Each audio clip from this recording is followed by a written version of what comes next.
Guys, we're going to... Never mind that one.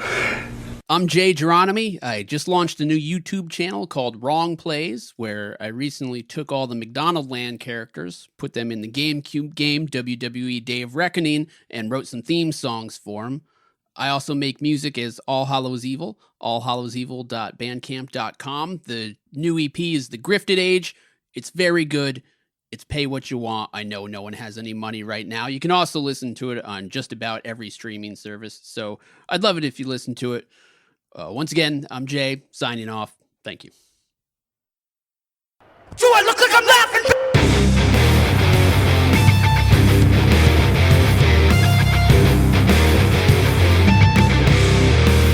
There ain't no joy in my eyes, no perfect sun in my sky, but I ain't looking for a place to die. 'Cause I got war on my mind, and I got nothing but time. And the only blood spilling tonight ain't mine. 'Cause I ain't laughing, I ain't crying. 'Cause this is war, and I ain't dying. Hot-blooded, cold-hearted, no clowning. I'll finish what you started. Working Fans Podcast, cool. Yep. All right, here we go. Coming down 3, 2.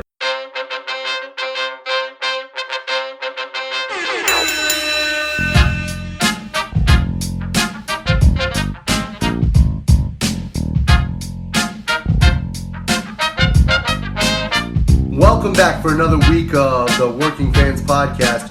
This is AJ. I'm the former wrestler. We've got Dave, the ultimate fan, here with us. As we do every week, our producer Joe likes to make us sound good and makes us look way more professional than we actually are. As always, you can find us on Twitter, that's @FansWorking, Facebook, Working Fans Pod. We've got email where you can reach out to us and please contact us to let us know what you think of the podcast and for any ideas that you might have. That's workingfanswrestlingpod@gmail.com. We're on Instagram where you can keep up with us at workingfanswrestling_pod. And then you can now listen to us on all major platforms, including Anchor.fm. We're on Google Podcasts, Spotify, Breaker, Overcast, Pocket Casts, Radio Public, Apple Podcasts, and you can actually check us out on YouTube. Now, it's important when you go onto the Apple Podcasts and YouTube, hit that subscribe button, give us a rating, let us know what you think so you can help us out and we can continue to do what we love and bring you guys in as fans. Ladies and gentlemen, we're back again for another week of the Working Fans Podcast. It's me, AJ. I'm here to shoot straight, and we've got fan extraordinaire, Dave. What's up, Dave? Woo! What's causing all this? What a fun week of wrestling we've got going on so far this week, Dave. Man, I miss having fans. I miss the old days, but I'm learning to adjust. We should just create an app that has fan noise. Fan noise. I mean, it definitely helps the AEW shows for me, just having people outside. They've been making noise, too. They are. It really helps with the ambiance of the show, and I think you can look at two great performers like last week, like Hager and Mox, who I think it just was a miss. And you can look at this show where they had, wrestlers outside the ring making noise, creating an atmosphere, and having a guy like Chris Jericho on color has been such a gem, too. Well, I think it's also helped having heel and face fans also.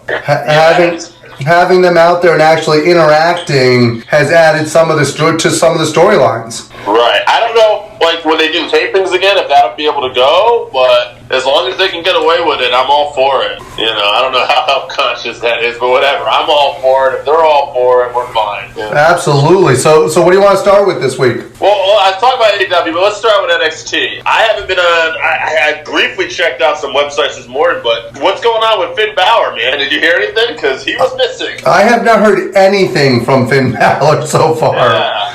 That is a very weird storyline. I don't know if they're playing up that he's just disappeared or he got attacked. Maybe the guys in the Bronco took him. I had that written down this week, so because that's something we hadn't really discussed because it's been like a little quick thing, and they've been taking random people. I want to say it was like Raul Mendoza and Joaquin Phoenix. Well, they've pretty much taken unsuccessful people so far. Last night was the first time they tried to grab somebody who won a match. And it didn't work out for them. Apparently, they're better off going after the jobbers. Right. You know, Phantasma was like, nah, son, I ain't getting in there with you. Yeah, he roughed them up pretty easily. He didn't have a problem. He reversed everything. They had to sneak attack. He still was like, nah, we ain't doing this. Good for him. In fairness, with him being actually from Mexico, he's probably seen kidnappings before and has had to fight them off. Before I forget, because there's two things I want to discuss that I know I'm not going to forget. The Johnny Wrestling, Candice LeRae dinner, where it was almost like this like psycho kind of horror thing almost happening, right? Like they would be talking normal and then you could see like almost this psychosis coming into each of their characters. Where they were just I think the important thing there, and to realize how important wrestling is to them, is that they're having their dinner with the cup on the table under a glass like it's a trophy. Yes. It was very romantic. You know, I admire that. You don't see that enough. I loved it. I thought it was great. Me too. I'm glad that they're doing something with these guys together. I think they're going to have great chemistry. Being in their real relationship, they're happy, and they actually both love wrestling. I liked Candice's look better, too. That was different. I wasn't sure. It was like a little darker. It was, like, okay. They got rid of the wholesome blonde hair and gave her like a silverish color with a little red or purplish color in there, it looked like. Yeah, interesting. We'll see what happens with that. Now, there's a story I'm thinking about. There's a couple places I want to jump. I'll start to the main event, though. They do the storyline where it's basically they set up earlier tonight. It's going to be Keith Lee and Dream versus Cole and Roddy. Roddy was there. Was O'Reilly there at all? Or was he missing, too? No, O'Reilly was not there. It was Bobby Fish. Yeah, it was Bobby Fish and the other two members of the, where am I going with this? The Undisputed Era. Yes. So now Keith Lee is in there teaming up with the Velveteen Dream, and basically... he's taken out by Damian Priest and a nightstick. Yes, thank you. Hitting the throat a couple times. He's selling. And then Dexter Loomis comes to help him? Well, first of all, let's not glaze over the tribute to Nails. It's good that they're finally forgiving Nails and doing a little tribute to him. Who's the tribute to Nails? Is that Dexter Loomis? Or? No, the nightstick to the throat. That's how he attacked the Boss Man years ago. Yeah. I did not make that correlation. I'm sorry. Yeah, it's important to remember the legends in our industry. Yeah, Nails.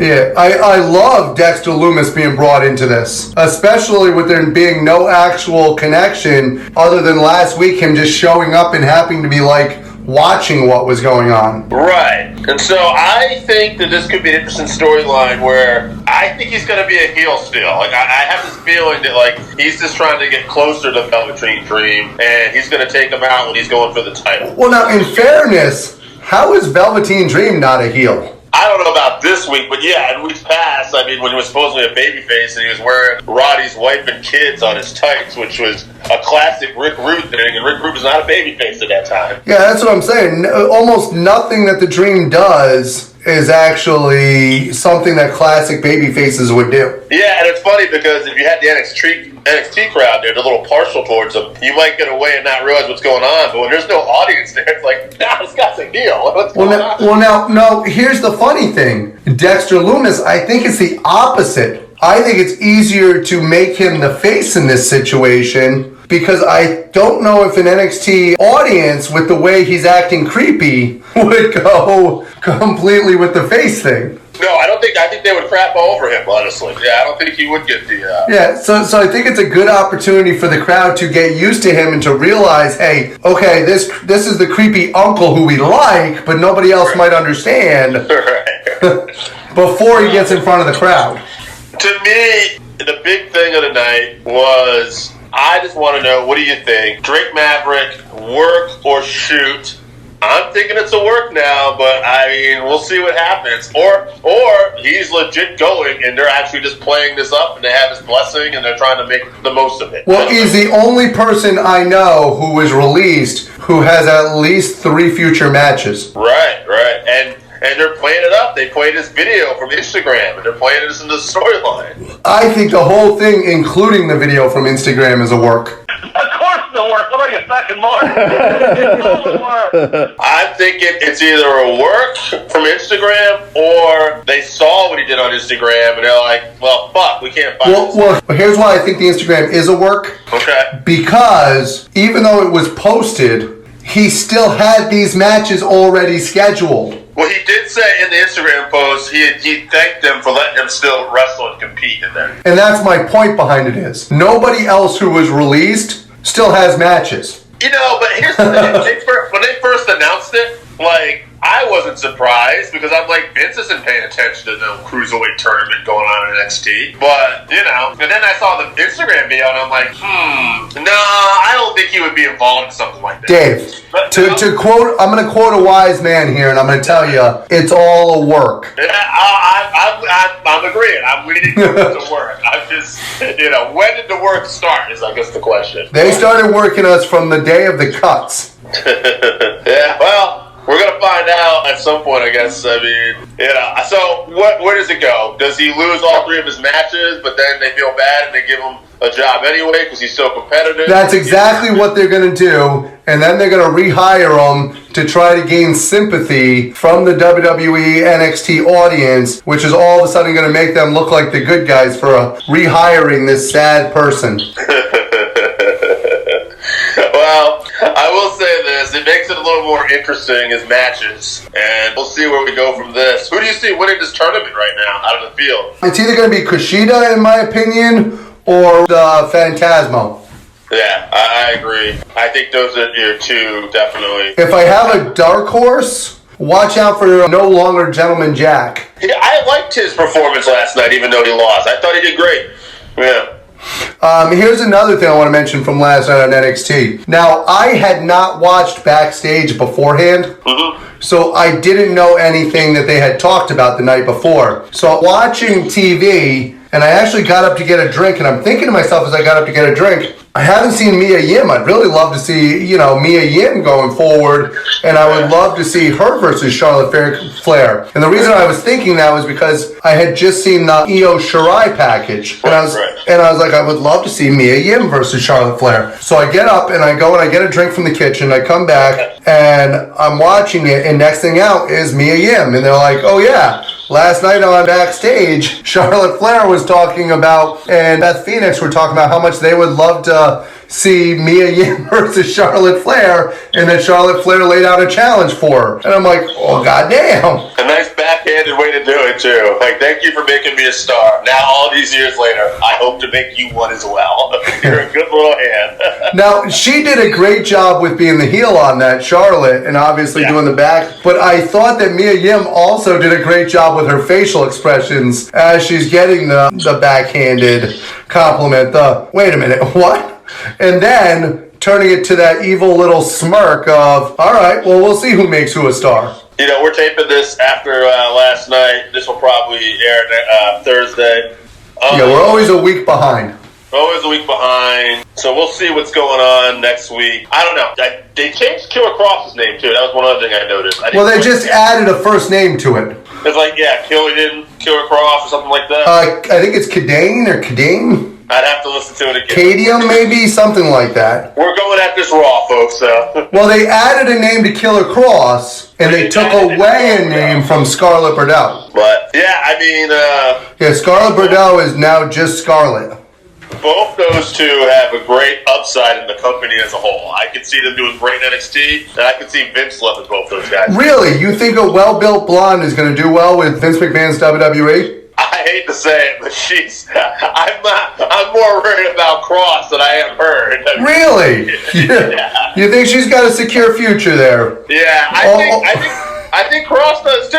But if you're asking me, I had to bet on the sure thing. I'm betting on Scarlett. Yeah, I agree with you. To be honest with you, I know this isn't what we're talking about right now. We're talking about NXT. But from the night before, they had the NWA did the special on Camille. Oh, yeah. Tell me that's not the cookie cutter for Vince McMahon. It is, but man, I gotta tell you, less is more. I liked her when she wasn't talking. Oh no, she's much better off being silent. Yeah, and I mean, her voice, it doesn't really fit her look and her character. Another thing, too, is I thought the thing just went too long. Like, for like a heel type thing. It almost felt like it was, you want to be sympathetic towards Camille at times when I was listening to that. And I was like, this doesn't really work for me. But no, and I didn't think that was done well either. She just has the body type and the personality that Vince McMahon absolutely loves. But she falls victim to what I call the Mike Tyson curse, which is where your body doesn't necessarily match up with your voice. Kind of like Nails again. I hate to bring up Nails twice in one show, but they did I don't know if you remember this, years ago when they did the Nails promos when he was coming after Bossman, they actually did a voiceover with the deep, I'm coming after you, Bossman. Oh, yeah, no, I remember. And then he goes to talk in his promos, and it was almost Mike Tyson-ish, the difference in his voice. Yeah. All right, so anything else on NXT you want to talk about before we head over to AEW? Hold on, there was something else that I wanted to mention on NXT, and I'm trying to remember what it is now. Oh, the actual Kushida match. That's him and Tony Nese tore the house down. And then I absolutely love the finish. You don't see the submission hold off the top rope very often. Oh, what do you think of Jake Atlas, by the way? I think he's got potential. He has potential. He's still very green. Yeah. And you can tell that he's very much more of an acrobat and gymnastics background than he is a wrestling background. Yeah, NXT will shake that off him, though, I'm sure. Yeah, he has to learn how to actually put it together in a wrestling package. Like, for instance, I love Ricochet, and I think that we can agree Ricochet is one of the best athletes, if not the best athlete in wrestling. But when he, at the WWE's highest level, he has struggled a little bit because Vince McMahon has trouble seeing guys like that who have tremendous athleticism if they don't put it together in a wrestling package. Yeah.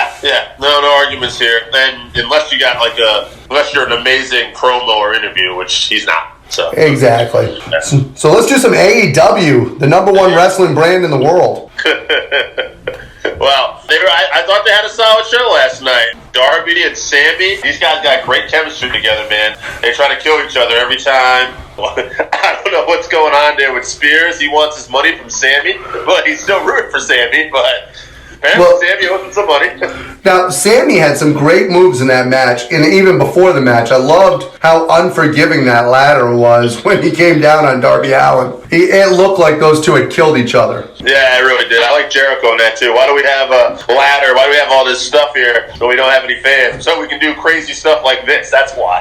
Exactly. But I love it when he points out the obvious. Yeah, I think he said it like a week or two ago. Why is there a table out here? So we can put somebody through it. That's why. Instead of actually treating us like we're stupid and like we don't know its place there to do these spots, just come out and say, because we want to do these spots for you. That to me is genius. Speaking of Sammy Guevara, while he did not come up on the positive for that match, he very much did come up with the positive for the dance-off later in the show for the Bubbly Bunch. I want to ask you, this is not related.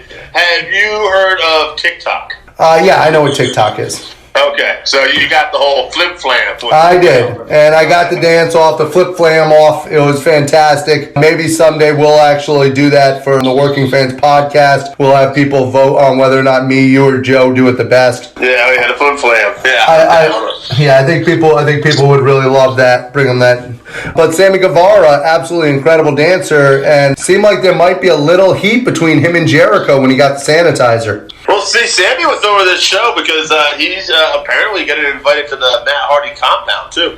I think that's one of those cases of Jericho saying, yeah, I'm not traveling to the Hardy compound, and Sammy getting the vote to go. Yeah, I like Matt Hardy going back and forth here. We got to see a little broken Matt and then normal Matt Hardy, too. Well, I like it because it almost comes across as more of a split personality. Yes. Although he does seem to be able to control it. Now, as far as the rest of the show, I mean, the main event, I thought it was nice that they did during the week, telling Dustin was going to put his career on. I was fairly confident with this being a tape show that Dustin was not going to lose his career. Really? You didn't think he was going to say goodbye with no fans in attendance and on a taped show? On a show that was taped weeks ago, that he was like, you know what? I think this is the way to call it. Just tell everybody that was my last match. Well, from now on, fans, it's no longer Dave, it's Nostradamus. Right. Yeah, the main event was all right. All right. I didn't think they had the best chemistry. For me, the highlight of the main event is Penelope Ford. I think that she is outstanding. I think her timing's good, and I think she's a great heel. The worst thing about the main event is Brandy Rhodes, because her timing is not good, and she just doesn't seem to be paying attention at times. She was all over this show, too. She was involved in the Orange Cassidy, Jimmy Havoc match. Yeah, see, I was saving that for next, and the reason why is because that was one of the highlights of the night. I agree, and it was different because I think it would have been better. There's a match that would have been better with fans, too. It was still good, but they had to pivot a little bit. There wasn't as much the funny kind of stuff that Orange would normally do. It was basically Havoc beating up Cassidy and jumping him from behind, and then most of the match Cassidy, taking a beating and then coming back a little bit. But I thought it was nice. I thought it showed another part of what Cassidy could do. Well, the reason why their styles work so well together is you have the laid-back style taking a beating with the Cassidy. That's awesome. And he showed exactly how much of a laid-back style he has while he's going through it. But you also took somebody who, what makes them as good as they are in Havoc, and what makes him is his offense. When he does those holds that make you cringe and just, oh my God, what he does to the fingers and the joints and just painful. And then they hulked him up right. Havoc put his hands in the pockets to mock him. And as Chris Jericho said, he said, that's weird. I thought that was going to make him hulk up a little. And then he ducks the clothesline, and there it is. Here comes Orange Cassidy. Also, too, I have to give the boys credit in the post-match interview where I think it was Trent who said, listen, if I want to beat up Penelope Ford, do I want to fight her? Yes, of course I do. But I can't. He's like, but I'll do the next best thing, and I'll fight Kip Sabian and Jimmy Havoc instead then. I think the best friends steal the show almost every week. I think their chemistry is absolutely incredible. You see that they really are best friends. They're paired tremendously with Orange Cassidy. Chuck Taylor is fantastic. I loved when they were talking, I can't remember if it was on there or if it was on Being the Elite, but they were talking to, it was on Being the Elite. They had the 4 of them, I think it was, actually 5 of them, sorry, 6 of them, God. It was Jurassic Express, and it was Orange Cassidy and the Best Friends, and they were talking about stage names and given names, and Trent Barreto was like, yeah, my name obviously is a stage name, that's not a, and yeah, Chuck Taylor says, yeah, I picked my stage name, unfortunately, 15 years ago when I was a young kid, and it's too late now to go away from it. So I think they just have great chemistry together. They really do. So I would say, earlier we were talking about the mystery of Finn Balor. How about the mystery on AEW, Night of Mysteries? Who's the guy joining the Dark Order here? Any idea? He's a former Heisman Trophy winner, from what they said. From what they said. I started thinking 6'2", 240? Well, wait. Did they say Heisman Trophy winner or candidate? Or maybe candidate. Yeah, I think it was candidate. But 6'2", 240. Yeah, I was trying to think of people recently released, just in case that was a character.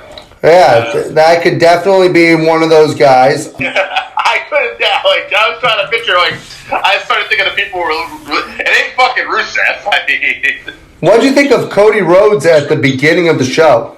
Reminded me of Batman for some reason. Sitting in the chair and all the little monitors and kind of the speech going on there. Cody engages me with stuff like that. He's a really good promo. Now, I agree. I think Cody did a great job with it. Here's the one thing that got me.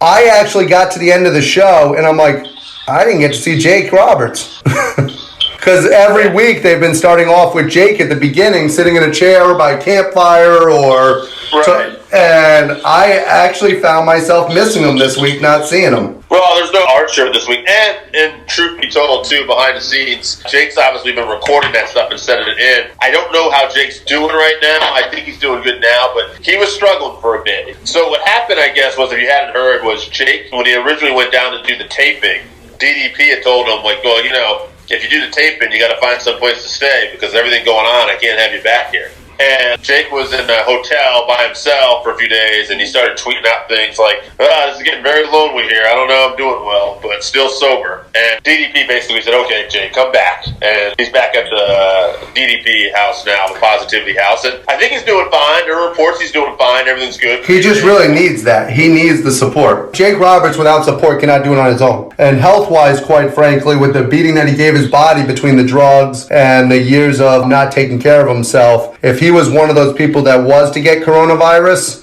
he would definitely be at risk to health-wise. So I'm glad to hear he's doing well. But that might have been a reason why he wasn't on there. And they didn't need him. I mean, Lance Archer wasn't there this week, so maybe something down the road, Jake will report something for them again. Yeah, obviously we're going to see Archer next week because he will be facing Dustin Rhodes next week. Well, if they do that next week, they might do a semifinal one week and then another one the next week. You know what I mean? Here's another thing. Brody Lee. Yeah. Great match. I think that the guy from Gainesville did a great job of putting him over. I like the interaction. Are you going with Marco's stunt there? I don't know what Brody, trying to pick a fight with Marco. That's very interesting. Well, they will be facing each other next week. I saw that. Good for you, Marco. Yeah, I think the taping had Marco versus Lance Archer and now Brody Lee. Yeah, I do like that they went down a couple athletes from Gainesville, Georgia at the beginning of the match, but I think they forgot one. Gainesville, Georgia. Yeah, I think they forgot a pretty prominent athlete. He's made a pretty good career for himself in wrestling. That's where AJ Styles is from. Oh, yeah. Yeah. Well, they probably weren't going to talk about him on the show. They didn't. So. No, absolutely not. But I just thought it was funny that they went down a list of a couple athletes from Gainesville, Georgia, because his kid was from there. And I'm waiting. I'm like, are they going to mention AJ? I think that's pretty much the show, right? Anything else you want to talk about going on? It doesn't really deserve for us to talk about it, but Raw I think was a drizzling shits again. You know, I'm going to disagree a little bit with that. I did thought that they continued to get Aleister Black over, and there might have been a few. Okay, so I think this is one thing you probably didn't like. Zelina's gang, Theory, Andrade. Oh, who's the other guy there, buddy? Andrade, Theory, Garza. Yeah, they were all over the show. However, they were mostly on the show getting beat up. Yeah, and I actually like them as a group. Yes. I actually enjoyed the interactions during the match with Aleister Black and Theory because they kind of were alluding back and forth. Byron was hinting at her being conflicted in the match without actually saying why she would be conflicted. Yeah. And then obviously she had that interaction with him where, you're a bully, why are you doing this? Yeah, I think Black has been like one of the MVPs in these empty arena shows, and kudos, it's one thing that WWE on the main roster is getting right. I am glad to see that somebody is looking out for him and pushing him, and maybe Vince is on board now with this guy, so we can... I just hope they don't get too positive on him, because that's the quickest way to get Vince to forget about someone. It is. Yeah, and I will say this, they're continuing to have Drew go over everybody, so I'll give him that too. Drew's looking like a dominant champion, and he's not really doing anything stupid so far. I enjoyed the Shayna Baszler too, and after that it was pretty much a drizzling shits. Yeah, it wasn't like a great show overall. I didn't hate it, but it wasn't anything, I would want to write home. I can tell you this, if you saw this show and you were coming home from a late shift on a late night, and you said, I'm going to try to watch this, I can see where it might have been tough to watch. Yeah, it was irritating me. Yeah. But here's the thing, Raw audience dropped again this week. This is the third week in a row with people home from work and out of work and people needing things to watch, and somehow Raw continues to lose more audience members every week. Yeah, but man, I think that's pretty much across the board. I mean, AEW and NXT are both down still too. Oh, wait a minute. They haven't really been losing people. Well, they did. They bottomed out, it looks like, and they're at where they're at right now. Yeah, they're basically staying in that 680 to 690 mark now. I think it's a little lower than that. I think it's around the low... Maybe you're right. I thought last week was 683 to 692.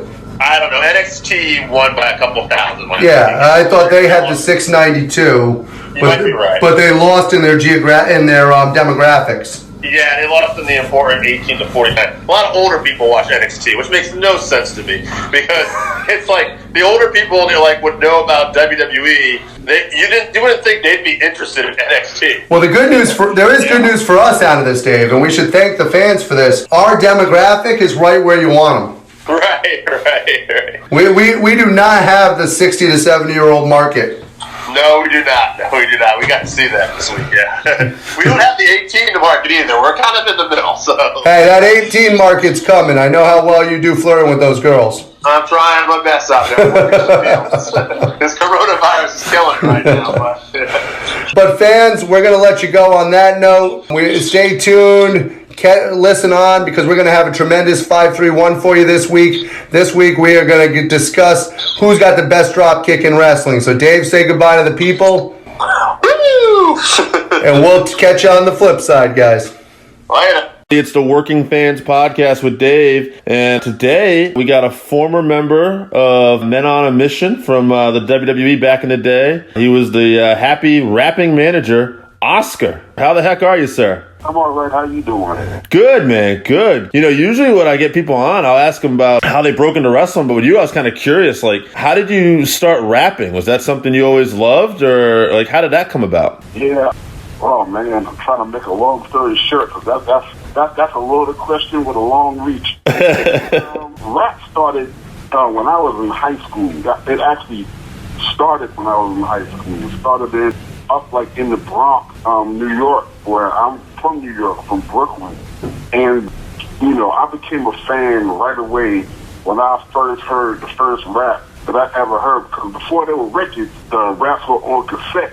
And guys used to have those big boom boxes that took 12D batteries. And they weighed about 10, 15 pounds to carry them around. A lot of people got bulked.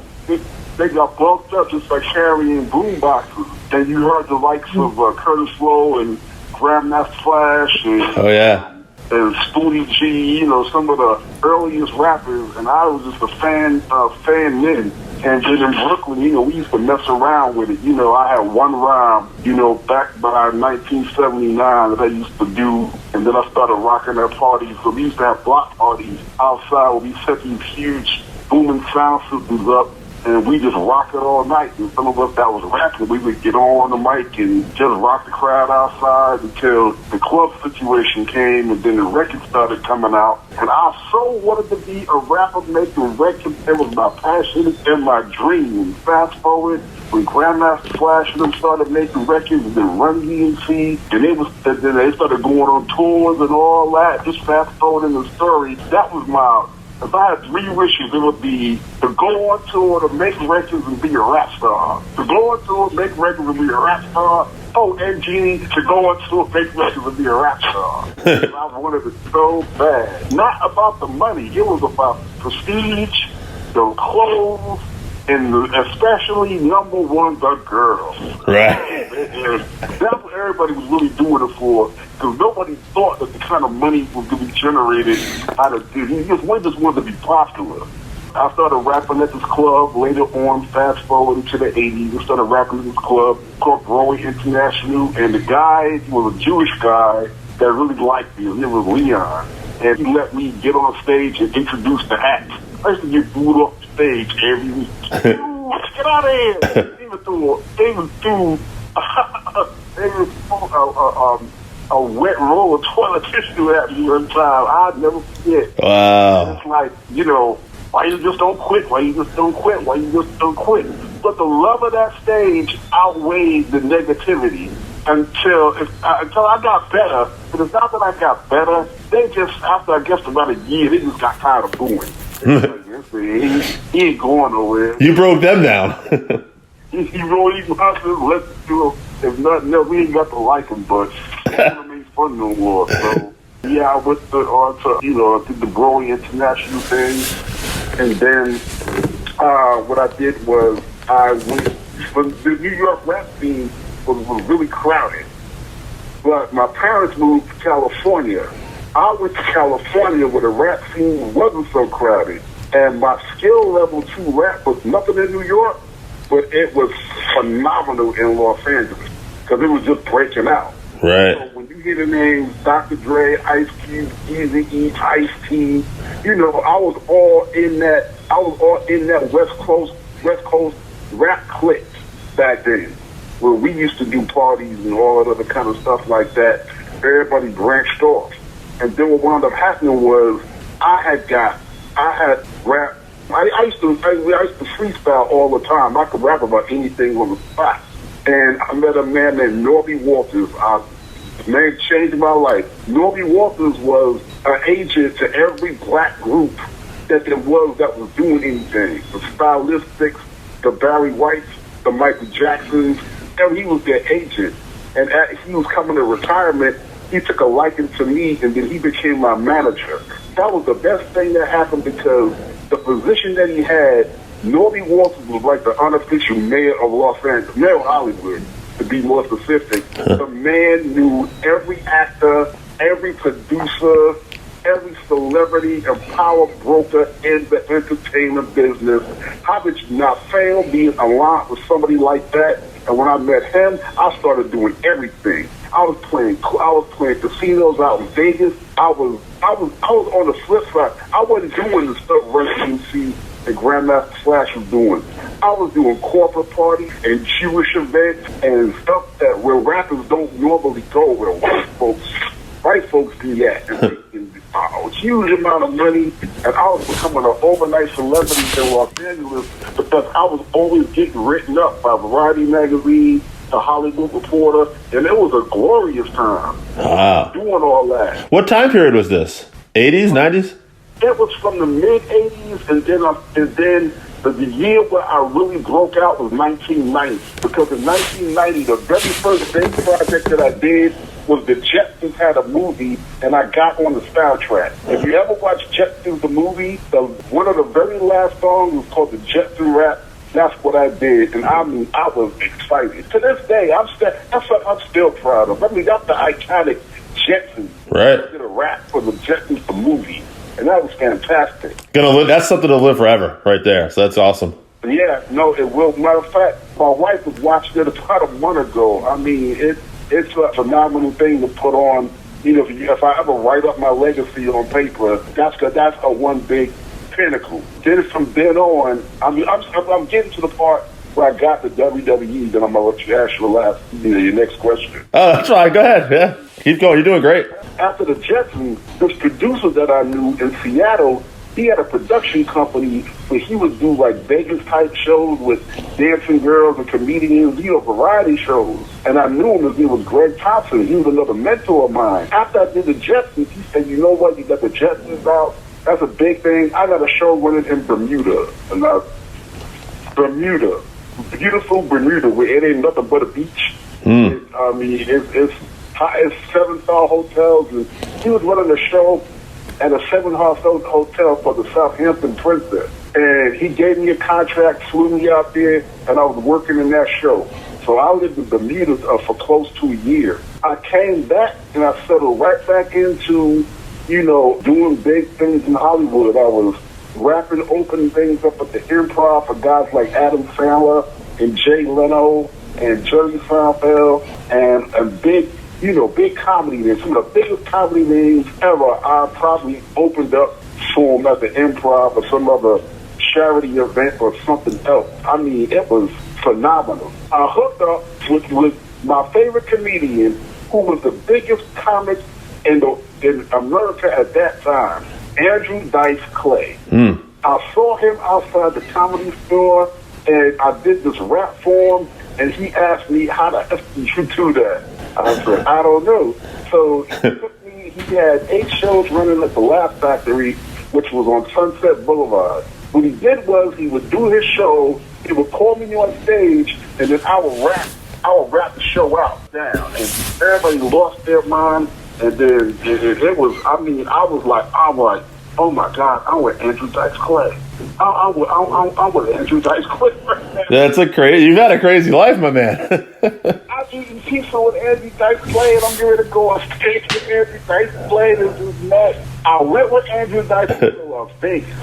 He played at Valley. Did the same thing. I was a huge fan when I went to Vegas playing craps. So the Caesar Palace playing craps on the same day, coincidentally, that Vince McMahon and Macho Man Randy Savage were there. They were shooting vignettes because WrestleMania 9 was coming up in 2 weeks. So I'm playing craps and I see this big commotion in the casino, and I look and I see this guy with this crazy hat and his colorful outfit. And I'm like, oh my God, that's Macho Man Randy Savage.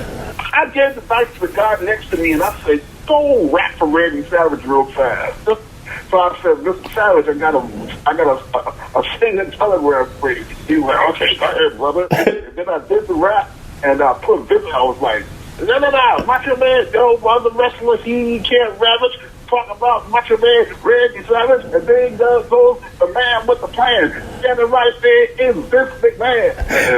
And just on and on and on. That's awesome. Vince was like, his mouth was open. He was like, I want you to call me Monday at the WWE headquarters in Stamford, Connecticut. He said it as the elevator was closing, and he said it just like Stamford, Connecticut, just like you can't say it on TV. So that Monday, I woke up, I was like, okay, let's see, go get candles for the ladies, I gotta get milk, do some laundry, and oh yeah, that's right, talk to the man, right. So I called, now when I'm calling, I'm thinking, you know how people say call me, and they don't mean it, they just say, you know. Yeah. His secretary at the time was like, oh my God, yeah, this is exciting. He's been telling everybody about you. He's waiting for you to call. He's going to call you right back. He called me 10 minutes later on the plane. Wow. He said, I think that you would fit in here as a good manager. I see you as one of my managers. Let me get WrestleMania 9 behind me, and we can sort this out. And I was like, you mind if I get a couple of tickets to WrestleMania 9? He was like, yeah, absolutely. All right. So I went back to Vegas, and yep, I had tickets made for me at WrestleMania 9. So I'm going up. They was like, no, your seats are down here. My seats was in this red carpeted VIP section, and they sat me down next to Luther Vandross. Whoa. What's the lady? I actually remember her name. Unforgettable. Oh. Historian. I should remember the name. It comes to me. So anyway, yeah, so I enjoyed WrestleMania 9, went home, and about a month later, he called me, flew me to Stamford, Connecticut for a meeting. Mo and Mabel were there, and that's the rest of history. So that was the first time you met Mo and Mabel. Okay. Yeah, see, Vince didn't know at the time who he was going to put me with. I mean, I knew it was going to be somebody black because that made sense. I don't know if it was going to be Mr. Steve or somebody like that, but they took the time to wait. They had tape on Mo and Mabel from the USWA right. in Memphis, and yeah, he got them out there, put us together, and Vince and Creative had already came up with the game plan already. They knew the kind of outfits they wanted us to wear. They had the name Melanin, and they told us we were going to be Mabel, Oscar, and Mo. So you start right at WWE, but were you always a fan of wrestling? That's another story. Okay. So my stepfather had a knack of knowing on television what me and my brother would enjoy if he was watching it. So, you know, like one time he would call us in and sit us down and say, look at this. And it was Alvin Costello meets Frankenstein. And it was like, oh my God, yeah, that's Frankenstein, Dracula, the Wolfman. We love this. So one Saturday night at midnight, he called us in and sat us down, and wrestling was on. And that's when I fell in love. We all fell in love with wrestling. Bruno Sammartino and the Iron Sheik, Skandar Akbar and Andre the Giant, and the list goes on, and Bob Backlund. And we just fell in love with it. And then a couple of times he took us to Madison Square Garden to go see it live, and we had so much. We had nosebleed seats, but it was so much fun. Now, let me tell you why this is pinnacle, and now I'm going to bring in my best Howard Finkel story. All right. Howard Finkel was the announcer at Madison Square Garden when I was 9 or 10 years old, used to go see it live, right? You hear Howard Finkel, ladies and gentlemen, Bruno Sammartino. I'm Howard Finkel, and I never forgot his name, but that's a Finkel. That's a strange name. Yeah. How about years later at WrestleMania 10, Mo and Mabel were going against the Quebecers for the titles, And it just hit me that night. I'm like, I used to watch this guy from the nosebleed seats with my father and my brother, and now he's getting ready to introduce me. That's wild. Any wrestler, and I would imagine that story is not so unique to me because every wrestler who ever used to go and hear the OGs being announced by Howard Finkel, and then Howard Finkel announcing their name, that's got to make you feel something, because it did. Because WrestleMania 10, when I came out that curtain, I could look up at the nosebleed seats, and I would imagine my father, brother, and me looking down at me now. Yeah, being from Brooklyn, too, and it's WrestleMania 10 at the Garden. Yeah, I mean, and that was such a fun, because I got to do my first music video outside on location at the Garden prior to that, you know. And I mean, it was what I wanted, becoming a rapper 20 times over. I made it like Run DMC and Grandmaster Flash and all my idols, but I made it on the flip side in another way. Yeah. That had me stand apart from everybody else in the rap industry. And I come to find out that I'm respected a lot from those cats for doing it. Because my idols, Melly Mel, I saw him again down the line when I was still in, and he told me, like Chuck D of Public Enemy told me they were fans. I'm like, well, it's because of y'all that I'm doing what I'm doing. Matter of fact, I owe y'all 10 cents every dollar I ever made, because if it wasn't for y'all, I wouldn't be doing this. Yeah, it's a great story when I look back on the annals of my life. I mean, it's been a wild ride. Well, let me ask you this, because everything, doesn't all great, and obviously things aren't always easy. And I did hear, now, you always hear about it, from your perspective, the travel schedule back then. How was that? Well, it's more to it than just the travel. Okay, that opens up a new line of answer. Awesome. The travel itself was, if anything, most people would tell you that the travel, the logistics of the travel is more exhausting and tiring than the actual work itself, because the schedule was relentless. This McMahon is at home in a $32 billion mansion, and he'll put you on the road 14 or 4 days straight without no rest. And then they give you 4 days. They give you 4 days off, right? Excuse me, 4 days off. And before you could drop your bags when you get home, because I was way out on the West Coast at that time, back in California. I remember one time, before I could put my bag down, my phone rang, and they said Shawn Michaels had to go to a wedding or something like that. We need to put you guys back on the road. Our plane tickets waiting for you at the airport. Wow. I got home. But yeah, I mean, the travel, because, I mean, you on the road, there's 365 days a year. You on the road probably 290 or 300 of those. Give or take. Sure. So I heard people say before that the wrestling and performing is the fun part. They pay you for the travel. Well, yeah, no. They pay you. So, like any other recording artist, band, or act on the road, you get paid basically according to what they feel like your contribution is to the people coming, the ticket sales and the money generated. So if you're a top guy like Bret Hart was at the time, Bret Hart makes 100 times more money than me. I make good money, but Bret Hart was up there. Yeah, Lex Luger, that was up there. Yeah, Yokozuna, that was champ. But they were all in the main event all the time. So, yeah, the money they were making was insane. Before I talk about leaving WWE, what about the ribs? Any funny ribs? We always heard good stories about practical jokes and stuff about then. Anything you remember? I was the king of getting ribs. I probably hold the record. Most ribs and most vicious ribs pulled. Ooh. The Steiner brothers were relentless when it came. I mean, these cats duct taped me to a urinal in the bathroom. I used to my stuff used to be on the floor all the time, and sometimes guys wanted to fight me because they didn't think that I would fight back because I wasn't a wrestler. I mean, oh yeah. Don't forget my my 30th birthday when I got. They held me down and spanked my ass. Oh my God. 30 hard licks, you know, remember that?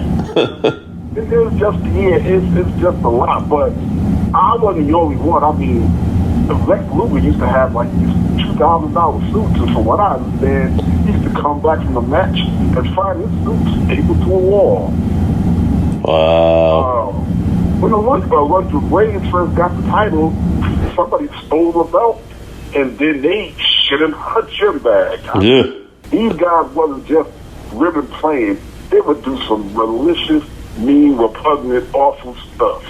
Yeah, so the ugly side of the ribs. You saw a lot of that then, huh? Yeah.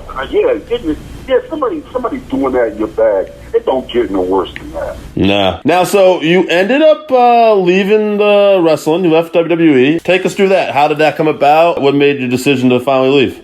Well, okay.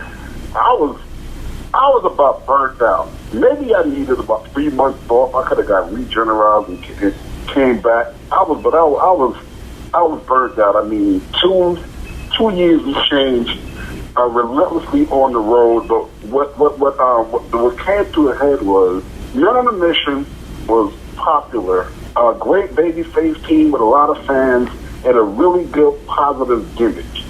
Now, throughout my early rap career, and the way I always lived my life positive. You know, you won't never saw me drunk because I don't drink, never had.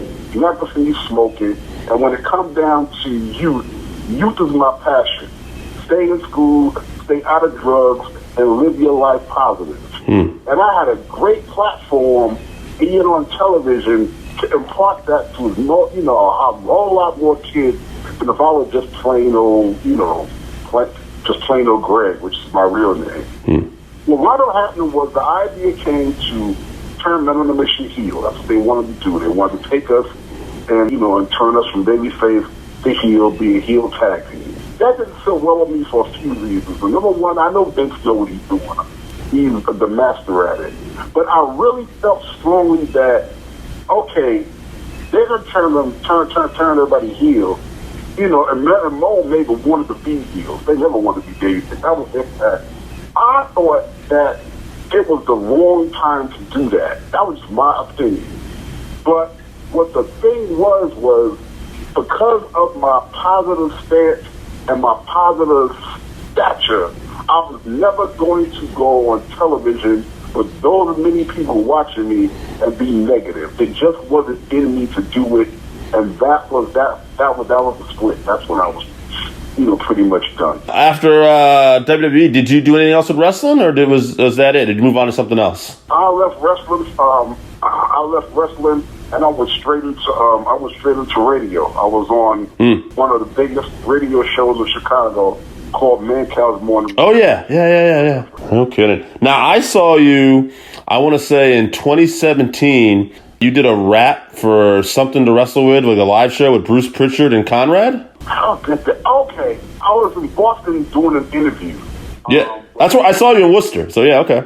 Yeah, with a guy named Dan Marais. I was doing a TV thing, and he told me that next night that Bruce and Conrad, because I didn't even know, I knew Bruce Pritchard really well. Mm-hmm. I worked, Bruce was one of the top executives up there when I was there, so I knew Bruce really well. But he said, so Dan said, Bruce was doing his show at the House of Blues tomorrow night. He said, you should come up there and rap. And I was going to be in town, so I was down. So I went, and I went backstage, and I saw Bruce. And, Bruce knew I was coming to rap. Bruce was like, you want you rap and open the show? I was like, okay. So that's how that started. So from then on, I did about 10 of those. They were all a House of Blues. They were all sold out, and it was one of the biggest ways in 2017 for me to at least get my name really, really back out there. Yeah, it was awesome. You did great, man. It was good seeing you there. It brought back a lot of memories. What are you doing anything right now? I know it's probably hard to do things right now with the damn virus out there, but, you know. Well, you know about Covidcon coming up in here, right? Okay, yeah. Myself and Hurricane Shane Helms and a bunch of big names, and we're going to have, and this guy that came up with it, and Kenny Casanova, that did Kamala's book. Okay. They came up with an idea, since we can't really socialize right now, is to do a virtual a virtual wrestling convention. The same way we do them, but we're going to do it all online. Q&As and interviews and all kinds of stuff like that, a whole bunch of activities that people can, look at safely at home. And, panels and all that stuff that you have at a convention, we're going to have it online. That's going to be May 2nd and 3rd. I think I'm on sometime on the 3rd. I just don't know what time yet, because they haven't told me what time I slotted. But Shockmaster is going to be on. Yeah, because there's a whole bunch of big names that are going to be involved. I think Barry Darsow and Barry Darsow and them are going to be involved. And, yeah, it's going to be huge, and it's going to be a virtual wrestling convention, and we're all part of this, and I'm going to be on May 3rd. Awesome. We'll promote that when the episode drops. We'll put a link or something on Twitter, too. That's great, man. Yes, it's called Covidcon. Covidcon. If you look up Covidcon, Wrestling Mark at Covidcon, and it'll give you all the details. All right, man. Is there anything else you want to promote? No, that's good for now. I mean, I don't know. As far as getting out, everything is so iffy right now. Things are on hold. So, hopefully we can get some semblance of normalcy back. Because me personally, I've been traveling a lot. I've been a consultant for a few things, and then a lot of by all of the big signings I've been at. Over the past 5 or 6 years, WrestleCon and WrestleFest and, all those kinds of things like that. You'd always come in, meet me, shake hands, swap stories, sign autographs, and all that other kind of thing like that. So, I'm looking forward to getting back to that, because I enjoy traveling, when I want to travel, when I'm being home. And, I want to go and out and meet people and be with people and, and vacation and all that other kind of stuff like that. Those conventions afford you to do that. And so, yeah, that's I want to get back to that. That's awesome. That's excellent. Thank you, man. Oh, my God. Listen, Oscar, thank you so much. You're an awesome storyteller. You got a great personality. You're very engaging. This was a real pleasure for me. Thank you. All right, man. It was a pleasure talking to you. You guys can contact me anytime. All right. Have a great night, man. Thanks again. Well, I'm a working man here for working fans, and I'm going to tell you what is a part of the plan. Well, part of the plan, Dave's First Time Last, it is called the Working Fan Podcast. Where they get questions and they get answers. You can't see them, but they got answers. They are the ones in the place to be. You can see them all, and all you'll see, they got the answers, the wrestling test. And they are, yes, they got to be the best. The guy got a voice of out of this world. He be rocking the girl. So I'm going to say it like this. They take him to task. They're listening to the Working Man Podcast. All right, welcome back. We're going to do a 5-3-1 this week. We don't have producer Joe with us. He mailed in his list to us, so we're going to take this one by the horn. It's me, AJ, and I'm going to bring it to you, and we've got Do It To It Dave here. Dave, say hi to the people. Woo! You can go straight to hell, Hulk Hogan.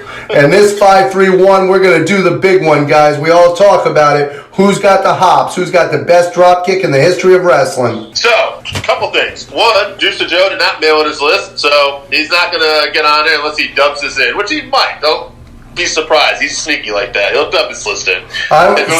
See, Dave's nicer than I am. I would have just made up a list for him. I was going to say Jake the Milkman Milliman, Dusty Rhodes, King Kong Bundy. I remember when you had a drop kick. I remember when Tugboat threw that drop kick, and I'm pretty sure Andre the Giant's one drop kick. I'm pretty sure that was Joe's list. Of course I got a list, fellas. You guys can't hold me down. My list for the top 5 drop kicks is Bobby Eaton, Marty Jannetty, Dolph Ziggler, Daniel Bryan, and Mr. Perfect. What? So one other thing too, funny note about this list, one guy who did not make any of our list here was Mark Jindrak. And it was my first week listening to Talkin' Shop podcast. And the guest was Mark Jindrak. And I was like, holy shit. Mark had a drop kick where he could, literally guys could be standing on the top rope. He could be standing on the mat and hit you in the chin. Well, the funny thing is he was also one of the people who could do the drop kick and then land back on his own feet. Yeah, he was amazing.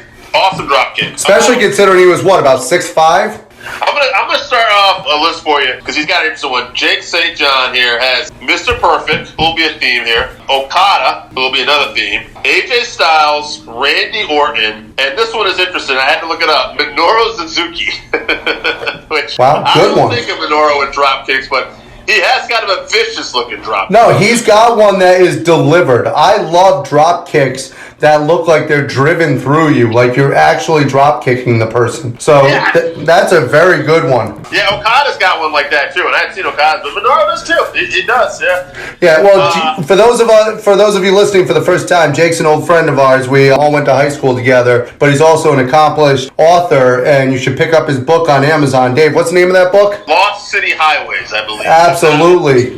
I'll have a link on Twitter this week. If you get a chance to pick that up on Amazon, please pick that up. He's a good friend and a great author. All right, we got Scott from Valentine, who again has Okada, Lance Storm, a couple favorites here again, Randy Orton, Mr. Perfect, and Moose. Wow, good list.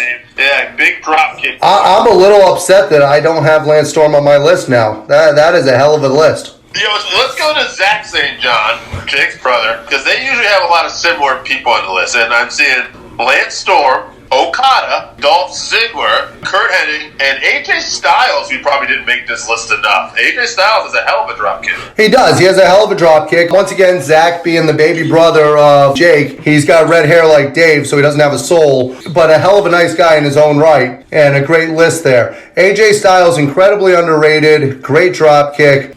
Once again, sad I didn't get him on my list, but we can only fit 5 people on the list, for Christ's sakes. And we're doing this, sometimes we're like, we're forced to do it really quick. So, all right, let's go from AJ to AJ. AJ, what is your list here? Wow. Okay. So, as we talked about, I did not put Lance Storm or AJ Styles. I'm regretting both of those. However, I did go classic. I went with one of the great drop kicks of all time, Jumping Jim Brunzell. I mean, the man's name is Jumping Jim. If he didn't have a great drop kick, he would have been screwed over. Got White Lightning, Tim Horner. Tim Horner could deliver a drop kick. He's another one of those guys who it just seemed like he could fly on his drop kick. One of the best technically sound ones I've ever seen, and once again, a person who looked like he was driving it through you, was Mr. Perfect. He always looked like he was jumping up there and just driving his feet through the person. And the difference between him and some of the other guys on the list, once again, is the size bracket. Mr. Perfect a little bit larger than Tim Horner or Jumping Jim Brunzell. Now, speaking of larger guys who throw a great drop kick, my number 4 guy is Billy Gunn. I don't think Billy Gunn gets mentioned enough at being 6'5" and 260 pounds for his athleticism and what he can actually do. But he got great air, and once again, it looked like he was driving those feet through people. My number 5 is, to me, one of the greatest technicians in the history of wrestling, and somebody who I think just doesn't get the recognition he deserves, and that's Brad Armstrong. No matter what incarnation of Brad Armstrong there was, he could throw the picture-perfect drop kick. Always right on the chin, always crisp, never saw him slipping up, and it's just a beautiful thing to watch. Now, first off, points for putting Horner and Armstrong on there. I actually just watched the match with the Lightning Express the other day. Great tag team. Great tag team. Underrated. Randy Oscar's list here. Randy Orton, Bryan, which I'm thinking he means Daniel Bryan or Bryan Danielson. I forgot to check. Dolph Ziggler. He probably meant Brian Armstrong. You don't think he meant Bryan Armstrong. AJ Styles. A lot of, lists we're seeing here. AJ Styles is actually on this list a little more than I thought, which is he should be. He's great. And Okada, a reoccurring theme. I'm going to begin my list. Like you, we're the veterans, I think, of this list. We both recognize Jumpin' Jim Brunzell. Awesome drop kick. One guy that nobody else has on here, I have on here. He's not necessarily going to be your favorite wrestler. He was known as a mid-carder. But you're going to agree with me when I say this. Outstanding drop kick, Paul Roma. Oh, absolutely. Yeah. Yeah, everybody's least favorite horseman. He might not have been your favorite horseman, but he had a hell of a vertical leap. Yeah. Another guy who had a good drop kick down on this list mentioned by me was Bob Holly. Bob Holly had a good leap, and he'd like to knock you out with it too. Oh, absolutely. And then Randy Orton and Dolph Ziggler. Yeah, no, great list. I had most of this list already here. Looking at the votes, we normally narrow it down to 3. I'm going to do a little tournament bracket style here based on who had the most votes. Yeah, well, let's face it. We don't have to really follow the rules. The guy who likes to follow the rules isn't here this week. You know what? We got the keys to the house. You know what happens when we run this show. Number 1 mass wrestler of all time. Kane. Not the Ultimate Dragon. Not Rey Mysterio.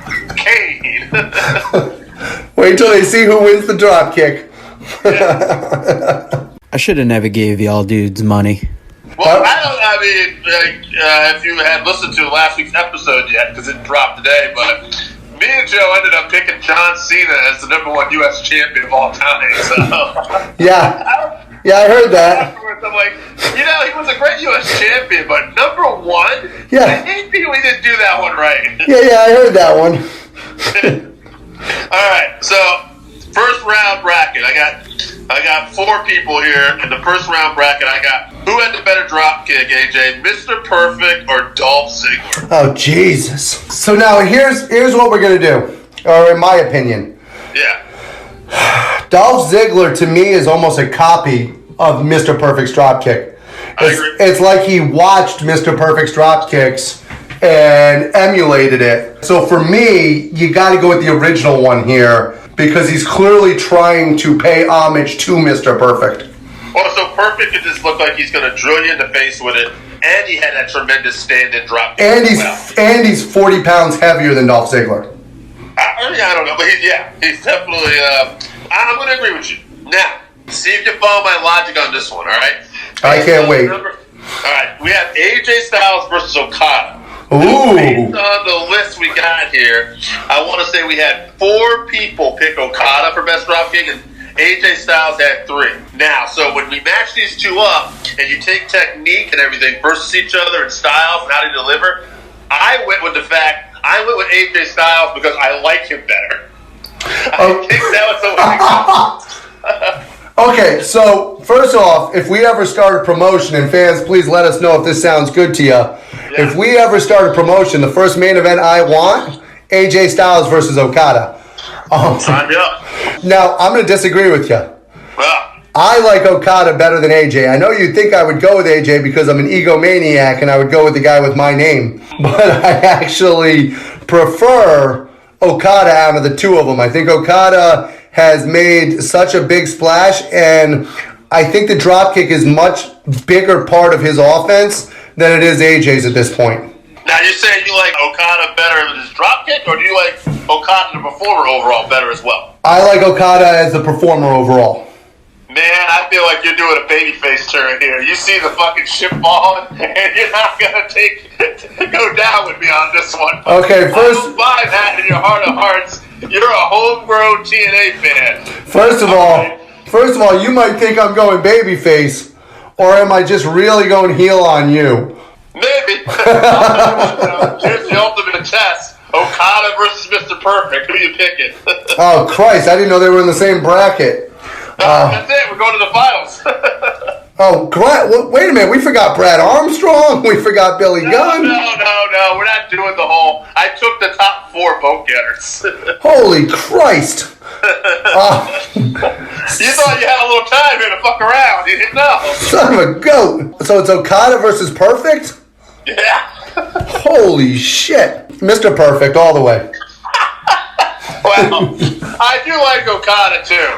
But like I said earlier, I was going to go for AJ Styles because I liked it better. I like Mr. Perfect and I like AJ Styles better. So here we go. Biasness. At the end of the day, this was the perfect 5-3-1. Well, you're welcome. Well, I think you and I can also agree on the simple fact that if there's one wrestler in the history of the WWE that deserved a world championship and didn't get it and got screwed over by the McMahons, it's Mr. Perfect. Yeah, we would absolutely agree with that. I was a Bret Hart guy, and I would have I would have liked to see Mr. Perfect got one of those world titles. Those two guys should have headlined the main event at WrestleMania for the world title. If you had a Bret Hart versus Mr. Perfect WrestleMania main event for the world title, that would have been the greatest main event in the history of WrestleMania. There, I said it.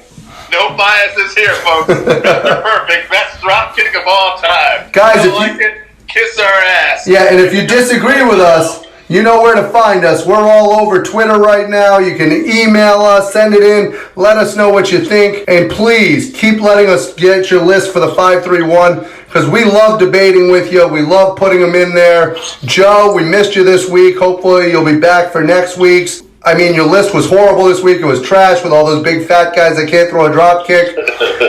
But we love you, brother, and we'll talk to you soon. Later.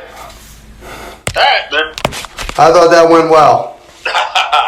All right, so that wraps us up for this week. Thank you again for listening to the Working Fans Podcast. So as always, you can find us on Twitter at FansWorking. Our Facebook page is Working Fans Wrestling Pod. We have email where you can reach out to us and let us know what you think also. That's workingfanswrestlingpod@gmail.com. Follow us on Instagram, workingfanswrestling_pod. And then as always, please continue to listen to us on Anchor.fm, Google Podcasts, Spotify, Breaker, Overcast, Pocket Cast, Radio Public, all your major platforms. If you're following us on Apple Podcasts, which we are also on now, and YouTube, please make sure you subscribe and give us a 5-star rating. It helps us bring you these podcasts where we get to talk to you and talk with you every week.